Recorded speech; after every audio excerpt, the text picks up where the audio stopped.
Match হেরে বিদায় নিয়েছে ইস্পাহানী চট্টগ্রাম ও রাজশাহী মাস্টার্স। কক্সবাজার থেকে আরো জানাচ্ছেন পার্থপ্রতিম বিশ্বাস।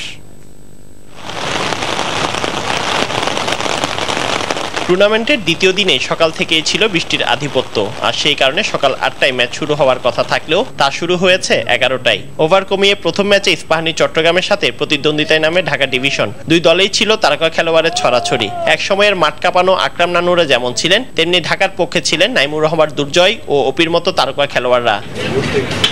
বৃষ্টির কারণে 12 ওভারে নেমে আসা ম্যাচে ঢাকা বিভাগের দিয়া 93 রানের টার্গেটে ব্যাট করতে নেমে 5 উইকেট হারিয়ে 71 রান তুলে আকরামের দল। মিনহাজুল আবেদিন নান্নুর কাছ থেকে এসেছে সর্বোচ্চ 18 রান। যাদেরকে মনে করেন ক্যারিয়ার শুরুতে পেয়েছি এবং এখন পর্যন্ত অনেকে আছে, আপনার গত 15-20 বছরে যে সম্পর্ক ছিল আমাদের সবাইকে একসাথে পেয়েছি, একই ছাদের নিচে আমরা থাকছি এবং কথাবার্তা, পুরান কথা, নতুন কথা সব ভালো, তো ইটস এ নাইস অ্যাটমসফিয়ার।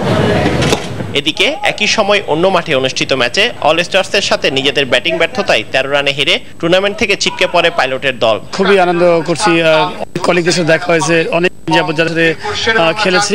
অন্যদিকে দিনে নিজেদের দ্বিতীয় ম্যাচে খুলনা মাস্টার্সকে হারিয়ে সেমিফাইনাল নিশ্চিত করে দুর্জয়ের দল। এ সময় 8 উইকেটে জয় পায় তারা।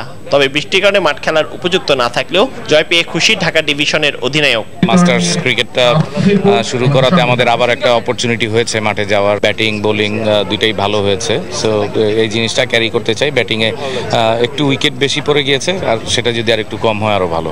আর নিজেদের দ্বিতীয় খেলায় খুলনা মাস্টার্স ইস্পাহানী চট্টগ্রামকে 22 রানে পরাজিত করে। সেক্ষেত্রে প্রথম ম্যাচে জয় না পেলেও দ্বিতীয় ম্যাচ জিতে সেমিফাইনাল নিশ্চিত করতে পারায় সন্তুষ্ট হাইবুল বাশার সুমন। অন্যদিকে নিজেদের দ্বিতীয় ম্যাচে অল স্টার্স দলকে 36 রানে হারিয়ে দ্বিতীয় জয় তুলে নেয় খালেদ মাহমুদ সুজনের দল। শেষ হয়েছে গ্রুপ পর্বের লড়াই।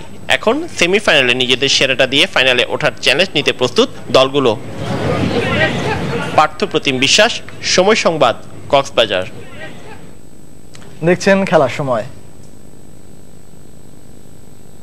শান্তি আনতে লাইফটাই কিনলাম নতুন সিমটা, কিন্তু সকালে এক করলে সন্ধ্যায় আরেকটা। মেয়াদের চাপ চরম, ফাঁদে ফেলে বোনাস।